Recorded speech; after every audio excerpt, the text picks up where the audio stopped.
Hi, everyone. Welcome to Fempreneur True Confessions podcast. We're so glad to have you all here today. Angelique is not able to join us today, but she is here in love and spirit and light. So we're excited to have a guest here today. And just for those just tuning in or don't know anything about us, Fempreneur True Confessions was brought about in kind of a sisterhood between me and another, my co-host Angelique. We are both agency owners and do very similar work, but wanted to be able to support each other without feeling like it was a scary thing. And then as we started doing that, we were realizing not a lot of people were talking about the struggle behind the scenes instead of just always the bright, shiny object. We love when success is shown, but sometimes it can feel like especially when you're a new business owner, it can feel like, wow, why do I struggle so much? So this is kind of more normalizing a non-compete world, a collaborative world, and just really the true journey that is what is behind the scenes. So, and it's just a little different today. So we have a wonderful guest here with us today. And I forgot to ask how to pronounce your last name. So I know your first name is Kash, but can you pronounce your last name for me? Yeah, it's Roshalo. Rashalo. Oh, wonderful. So Kash has served as the Chief Financial Officer for Icon Foods, soon moving into the CEO role as of May 10th, 2024. She oversees the financial operations, reporting, and compliance of these organizations, as well as drives their growth and profitability. She has a strong background in legal matters such as acquisition negotiation, trademark applications, regulatory compliance, and contract drafting, which enables her to handle complex and diverse transactions and issues. She currently holds an MBA degree from Eastern Washington University with a focus on accounting and finance to further enhance her skills and knowledge in this field. And in her free time, she loves to be with her family, spend time outdoors, and golf. How are you? I'm doing well. Thank you so much for having me. Absolutely. So it's a little different because we don't bash corporate, but we're not fans of corporate. I think we all came from corporate. So you're still there, and it's kind of funny at times when I laugh about that. So you can reel me in. We all have different experiences. It's exciting because we have to always remember I praise my corporate experience. It has gotten me, through some very tough times, and I am grateful for it in all ways. So, it's so when we say things, I just, I want to clarify that there is a difference today, and I Yeah, love that. I would say, the company that I'm with, Icon Foods, while we are corporate, I mean, we are legally a C Corp, we are a small family-owned business. It was founded out of a garage by our chief innovations officer who sat as the CEO until I took over that seat a little over a year ago. And, logistically, while we are in corporate America and we're ran as a C Corp, it's very much not a corporate world. And I think that's why I have enjoyed and stayed as long as I have with this specific company. I love the industry, so it'll be interesting, what happens in my next stepping stone. But the small feel of a small company is very different than, yeah, like you said, corporate America, Fortune 100 or 500 company. Yeah, absolutely. And I love that. And that's where it comes through. So there's a difference in knowing that. And it's always exciting to get the ones out there that aren't, where you can have that negative, but also we all know that they're not all negative. And I worked in the juvenile court system in my first career. Um, and that set me up to be able to be okay in corporate for someone like me, just kind of my own way of being. But that was a stepping stone that I needed before corporate, for sure, for what I was doing. Um, but I definitely always have been excited for the businesses that show the other side and that are really, really good. I do have a lot of friends that enjoy the businesses that they work for. I'm Mhm. always excited to hear that, because that's what needs to change, is that feel of how icky work can be. And I'm Mhm. just always so excited. But yeah. It's so interesting because,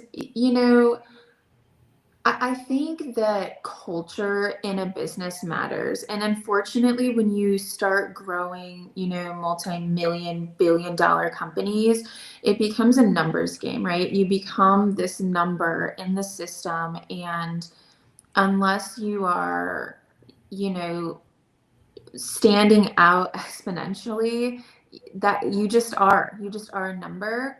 And those small companies, again, still within corporate America, we only have 25 employees, and so it's incredibly felt when someone comes into our community, incredibly felt when someone leaves.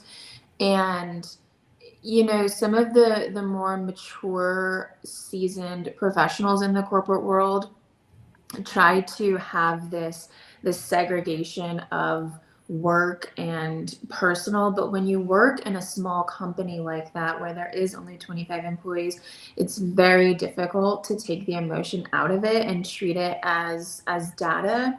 I think with that said, business has to be profitable. Just like in your home, it's a small economy. You have to be able to make ends meet. But I think that there is true value in how you treat your employees, regardless if you have 25 or 1,000, in in having a mindset that you get to be there because of those 100,000, tens of thousands of people, and not treating it as an entitlement to be there. And when you can kind of change that mindset, it makes for more of a community than people that are driving your success. Absolutely. Oh, I love that. Now you guys know. So exciting. I know I first met you, and everybody knows we always have this little form everybody fills out, and it's very thought provoking. It always Mhm. brings in a lot of stories and amazing things, and we always love to touch on extensions of what we do and how we've helped others, Mhm. and just what you've done and any examples you have of what it is or what it means to you and what you've done in the world of like supporting other women in business, and just in general feeling that outpour of what you know and how that works into what you do every day. So. Yeah, I mean, generally, there's not a lot of women in the C-suite in my industry. And so for me, just being able to hold that seat, and I don't feel entitlement to it. I earned my way to that seat, but certainly it doesn't mean that it's mine forever. And there's people behind me that will eventually come and take that seat. But for me, sitting in the seat, it's the vision for people and women behind me to see that it's possible.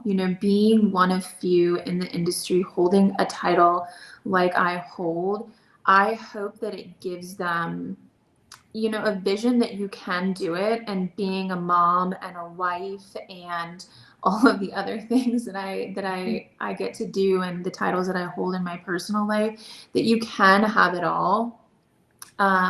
So I think from like a general basis, I hope that I am inspiring women to know that they can too hold these seats.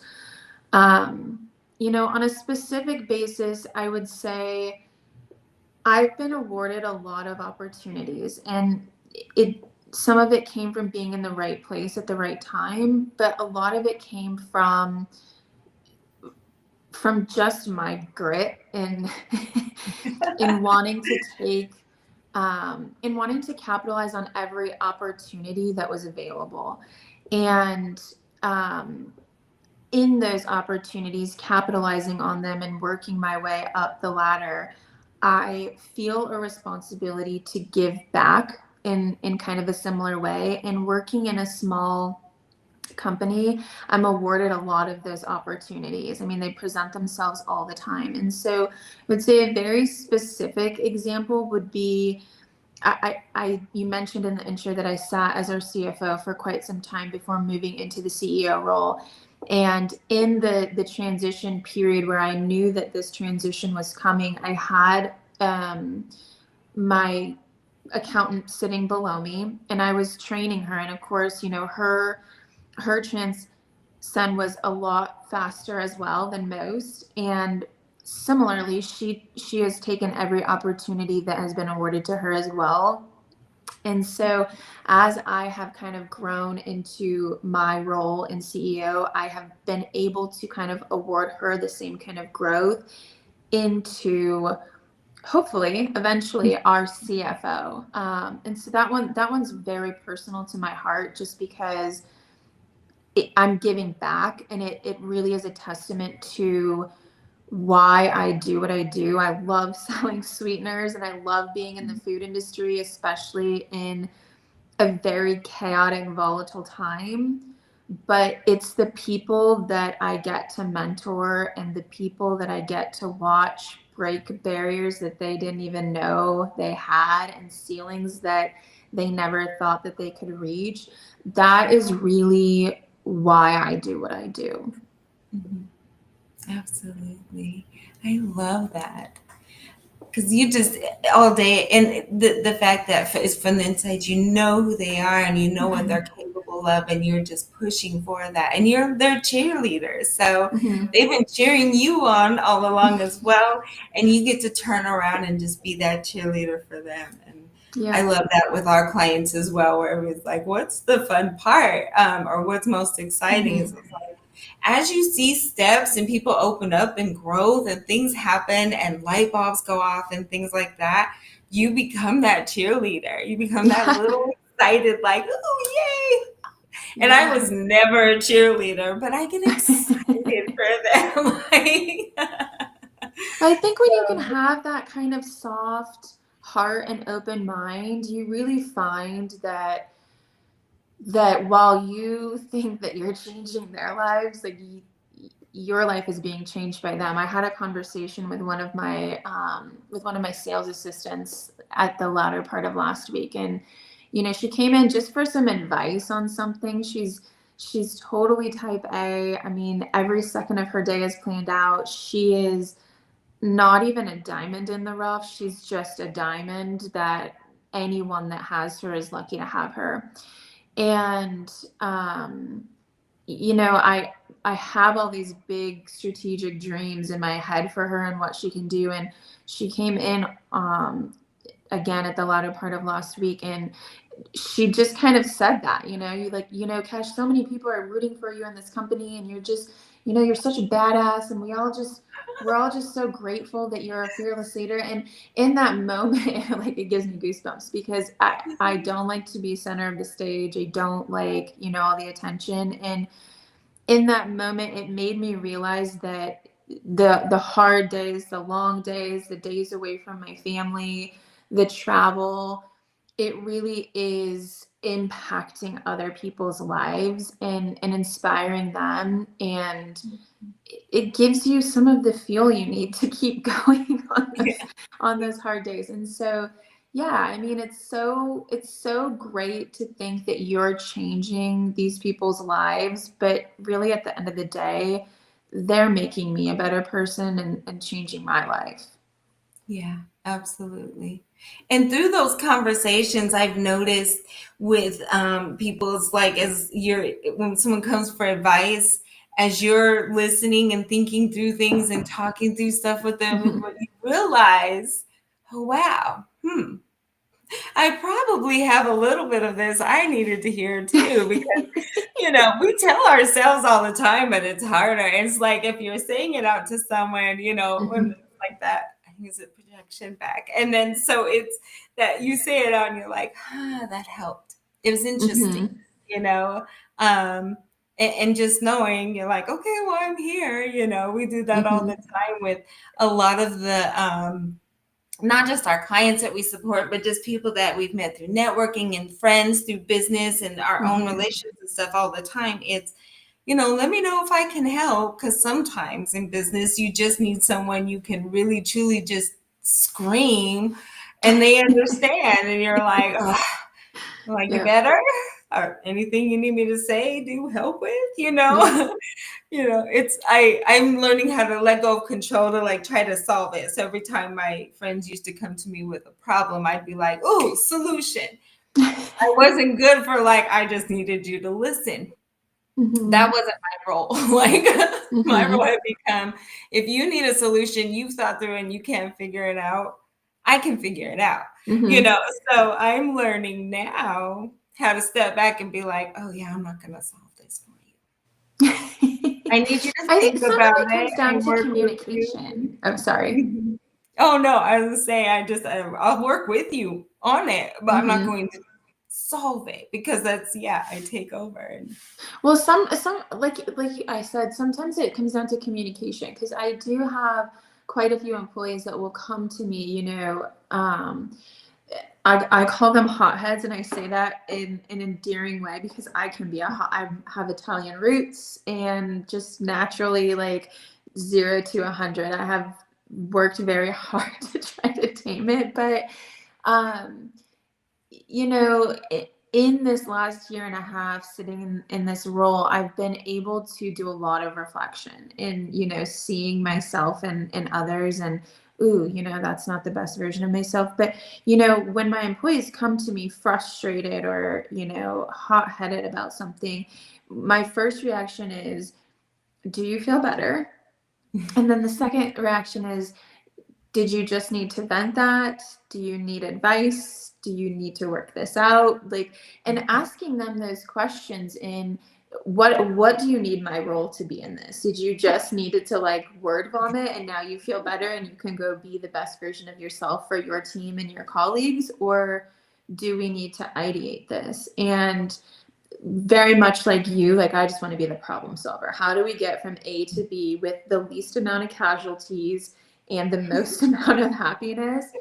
And in that, I found that a lot of times being the problem solver, you create more casualties because you're missing like the emotional piece, or you're not letting them ideate or solve for themselves, which in of itself is a growing opportunity. yeah, So I too, like you, like to be the problem solver, but I've forced myself to step back and kind of ask like what role do I need to play here? right, right. And I think it shocks people when you do that because it's like they step back a little bit and they're like, "Well, what?" And I'm like, "Well, I kind of tend to lead from in the weeds. Like I'm always kind of in the mix, and I can bottleneck Mm-hmm. stuff, or I can make it better. Like Mm-hmm. what's going on? What do you need me to do here? Like that kind of thing." And it's the Yeah. same. We used to call the huddle room. We used to call it Vegas, and there'd be moments I'd go to my manager and be like, "I need a Vegas moment." And he knew what that meant. Yeah. And it was quiet. I mean, he's my manager, but there was Yeah. going to be a moment where you're going to hear things that on the floor in a call center will get me fired. In this Mm-hmm. room will at least allow me to not act crazy, and Mm-hmm. and on the floor with everyone and lose my mind. So yeah, Yeah. it, it, But it that's was a good always. manager, a good leader, a good boss, whatever Mhm. title you want to put on that, to allow those spaces, because not everybody has those spaces. And when you mentioned in the intro talking about, people feel this certain way on a Monday morning, and I think a lot of it is from the people aspect of it and less about the work. And maybe that's not true for everyone, but for me personally, and speaking to colleagues in and out of my company, so many times that like strife of going on Monday morning or going into work during the week is the people aspect of it, who you have to deal with or who you don't want to deal with, and less about what you have to accomplish, Mhm. to maintain your job. So kudos to your leader in that situation for creating those environments to work through. And I tell my people all the time, I can't fix what I don't know is broken. So there certainly is like a way to bring the problem to the surface. Like you can vent it out and then we work through it. But just pushing it down and, burying it under the rug is not a solution. Like I can't fix that. And then you can't blame me when it doesn't get solved. So kudos to your leader in those situations.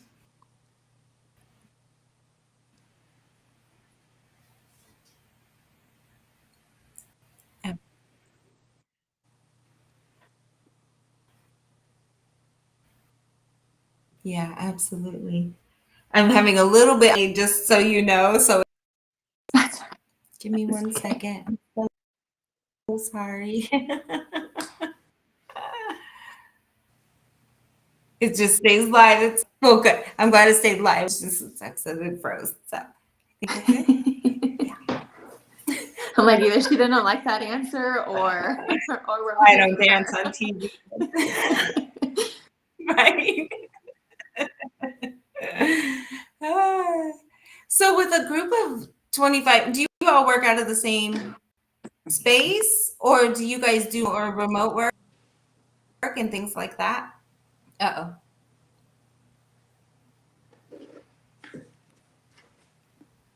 Did it come back? Gosh, we had a great conversation.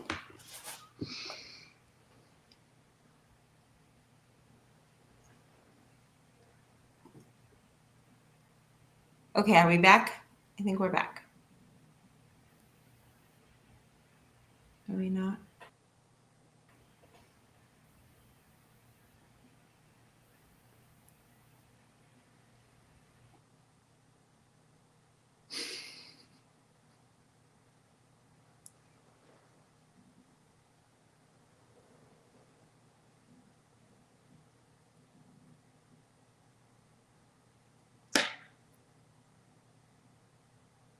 Oh, sorry. Are we good now? All right. Yay!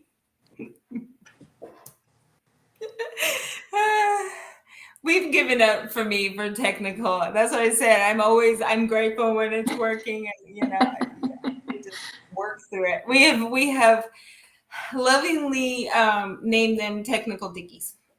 So we've had enough. I love it.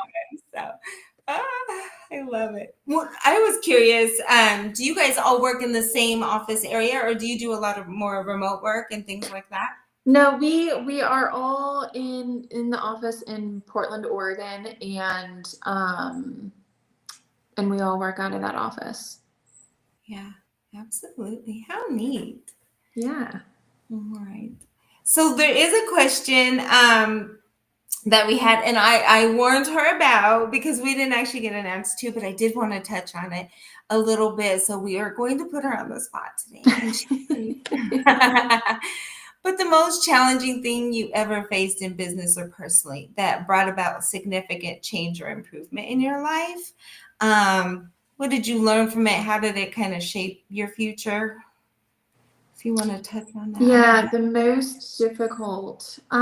So a couple years ago, this was while I was sitting in the CFO seat. The food industry did phenomenal during COVID. It just, if you weren't doing well in our industry during that time, you were doing something really wrong. And we did not have a CRM. I mentioned we were a small family founded company and we didn't have a CRM. For those that don't know what that is, it's a customer management relationship tool that you use in sales to kind of keep track of what's going on with the account. And we didn't have one of those at the time. We were doing record numbers in sales, but we didn't have any way to go back and look at who was buying what dollars amount were they buying, except for through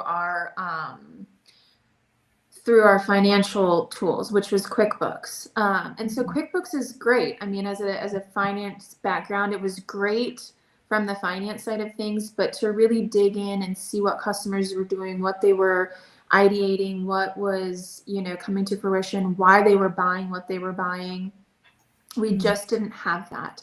So really all of the tribal knowledge was with the salesperson representing each company. And in a business, I mean, if you've been in the corporate world, tribal knowledge is, I feel like it's a company suicide, right? Like everyone is going to have a level of tribal knowledge. You may do something your way, or here's kind of the trick to it. But if you have someone holding all of the knowledge and it's not shared, what happens if that person moves on? What happens if, that person gets into an accident on the way to work? All of a sudden you're down in whatever department this is happening in. Right. And so while COVID was going on, we were riding the highs. When things are high, no one's looking at the leaks that are happening. You're just riding the wave. Right. And as the supply chain started to level out, we started to realize that the relationship part of all these sales that we were putting through was not there. It was very transactional. And most consumers, and it's true in the B2B world, most consumers do transactional business when the relationship that they have established is broken, there's a barrier, etc. And so a lot of our business had come to us because their original supply chain partners were either out of product, delayed on getting product, costs were too high, all of the gamut of things that were going on during COVID. And so we didn't have a CRM at the time to solve some of these simple questions. And we had a team that felt very entitled. They had just rode this high of great commissions, record-breaking revenue, and they felt a little untouchable. And from the leadership side, our weakness was that, again, the highs were so high, we weren't measuring anything. We weren't measuring how to retain these customers. We weren't talking about growth of these customers. We weren't talking about forecasting with these customers or building relationships. And so when things started to stabilize and revenue started to decline a little bit, we were in the situation where we felt pigeonholed by the sales team because they had the knowledge. And so if they left, how are we going to know who they're talking to? How are we going to know what to sell them? How are we going to know? And so we kind of let that sales team kind of dictate us for quite some time. Yeah. And it was a very tumultuous season in the business. And eventually we brought in EOS, which is Entrepreneurial Operating System. And yes, it kind of goes against what I said at the beginning. It kind of takes the people aspect out of it and brings in the data aspect, which for us was great because we were never going to lose the people aspect. Our employees are incredibly valuable to us. We see them as assets as long as, the expectations are being met on both sides, right? So we are paying you guys, we're paying the commissions. But on the other side, there is an expectation that employees have to give back to employers. And that's, meeting your goals regardless of what department you're in. And so EOS allowed us to put those data points in to say, you guys are great at selling, but you have to be measured against something. And when those measurements aren't being met, now we have to be able to have that conversation. And transition is so hard in business and personal life and in really anything. And so this transition of, you guys are now going to get measured against something, and we're going to put in a CRM so that we can kind of see what's going on and ensure that there's no tribal knowledge. And so, I mean, very probably corporate-esque, but I would say that our hardest time and the biggest learning experience was there has to be mutuality in employers and employees. And employees can't hold employers hostage, and employers can't hold employees hostage, right? There has to be clear lines of expectations, and those expectations should be clearly laid out before rules of engagement begin. And so we failed in that, in not having those systems, not having them set up for success. And it was certainly a learning curve on everyone's part. But we got through it, and I think, again, in transition, it's so hard to see the light at the end of the tunnel, and how is this going to help us? They're just trying to steal our jobs, and you can look at it in anything. Like I said, SOPs, when you start implementing SOPs in departments, people's mindset goes to, they want me to document everything so they can let me go, instead of looking Yeah. through the lenses of positive intent, and seeing, like, if everything's documented, then I have a pathway to upward mobility. Or if everything's documented, then I can take true vacation without the business failing. And and I think as employers, we have a responsibility to really communicate that, the why. I mean, I love Simon Sinek, but really communicating the why behind transition and the changes that you're making goes so far. Absolutely. Yeah. Absolutely. Those transitions are hard. We went through a separation of umbrella businesses and then a merging of two others in I like a feel for you. 5 year period of time. Yep. And it was, we were the retention team for these, Mm-hmm. big multi-million dollar companies. And I was like, what do you mean? Like, we're going to first separate under the umbrella and then we're going to merge. Like, this whole thing is insane. And during that time, I learned so much Mm-hmm. and a lot about retention and about businesses and how people start to feel when it comes to, things are changing and getting messed around and all of that. And I always knew, like, I knew I had job security for at least a while because I knew I was the one that had all the information. I also had no problem giving that up. I didn't want to do all that. Like, if you give it up, you don't have to be the doer of all of that. Mm-hmm. And now it's just like, it for us, it's common amongst the VAs and project managers and things. It's just where it's like, record your screen. I just need to Mm-hmm. see what you're clicking and what you're doing so we can put it in form. It doesn't have to be that serious. Like, Mm-hmm. we're talking about, that's the foundational side of it. And those are all living documents. SOPs change all the time. Something becomes more efficient. Um, but you always saw the fear, like, in where I work, they would come out with their clipboards and sit side by side with you all day and see everything you did. And I'm sitting there like, why is this person staring? And they won't talk to you because they're Mm-hmm. focused. They need to focus. And I'm like, what is wrong? So, and now Mm-hmm. I get it, where I'm like, oh, they're creating SOPs and it was very, and now Mm-hmm. I'm like, it doesn't have to be that stern, where I'm not asking you to do this. I'm saying, just record your screen. Like, Mm-hmm. make it super simple. We'll get to the rest behind the scenes and figure it out. I just need you to Yeah. do this for this client. So, and it really is just that. If you're out sick and this client calls me and says, hey, I need, I am Mm-hmm. going to be like, oh God, I'm lost. But Yeah. at least I can pull up an SOP and start asking questions and work through it, instead of just going, oh, I'm sorry, you'll have to wait until they're back from vacation. Yeah. I'm clueless. Yep. I totally get it. But I think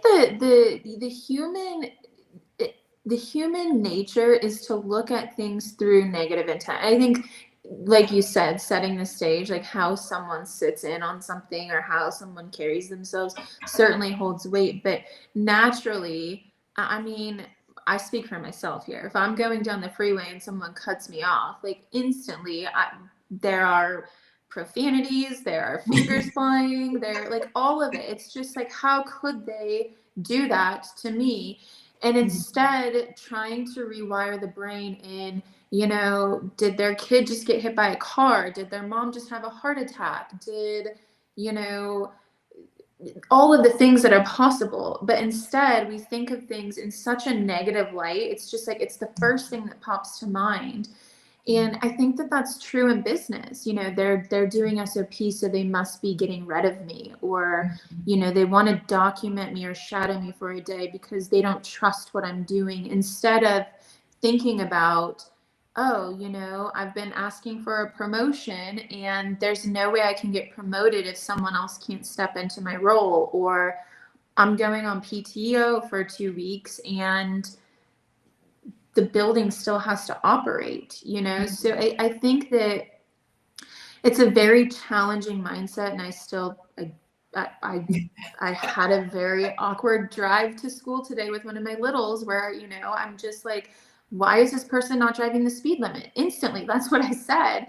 And I mean, bless my 12-year-old, who I feel like in that moment I've done some good in parenting, because his instant reaction was, Mom, maybe it's an older gal that can't even see over the steering wheel. And so it was just that moment of, you make it about you, and it has nothing to do with you. And so I would challenge everyone, including myself, in those moments to try to look through the lens of positive intent. And sometimes there is not positivity in the situation. It is exactly what you think it is. But I would say the majority of the time, it really isn't a negative situation or have anything to do with you. Yeah, that discernment is hard. You get that feeling. Oh. I love it. All right, so we're getting close to time, and I want to be respectful of your time. And I really love speaking with you. I can hang out and be here as well. Yeah. It's just always so amazing to meet the entrepreneurs and the business owners and the business women in this world that are really just, they're moving things forward and you're making changes. So your business will never look like something that people dread. You'll always be able to keep that human side, like you said. They may feel one way, you're putting in system process, but you knew in your heart, we're keeping the human side. Let's just get past this little hump of what's happening. And that's amazing, because when you can get comfortable in that, knowing, okay, me as a human, I'm still part of the equation, we're good, that keeps it definitely. So I applaud you. I am so glad you came to visit with us today. With me. I wish Angelique could have been here, and she may have been watching. We did have people watching. So I don't know for sure, and I'll find out later if that was her. But so she do you have I'm sorry, there we go. Your brain went. Do you have anything that you'd like to so normally we would do freebies and things like that, and we talked about that. So do you have like a call to action? Do you have anything that you wanted to talk with the audience about, just so they can remember you? Maybe some about icon foods or anything else? Yeah. So I don't have any freebies, but I mean, I guess my freebie would be my time. If you are struggling in your business with impacting change, or trying to stay positive in some of these harder situations, trying to stay the course in a very volatile situation right now with some of the administration changes, I would love to connect with you. You can connect with me on LinkedIn. I believe I'm the only Kash Roshlo, but if there's not, there should only be few of us. So I love being a mentor to females, males as well, that are climbing and want advice on how to climb that ladder, if that is their goal, I'm also happy to communicate with leaders in being that change that we want to see. I've talked to so many leaders that talk about, changing environments, changing workplaces, but ultimately, like, we have to be the change that we want to see, and it's not always easy. So I'm happy to talk about those. When it comes to Icon Foods, we do a lot of business to business. We are in the ingredient space, predominantly clean labels. So we work with companies to reduce or eliminate sugars from their products and replace them with naturally occurring sweeteners.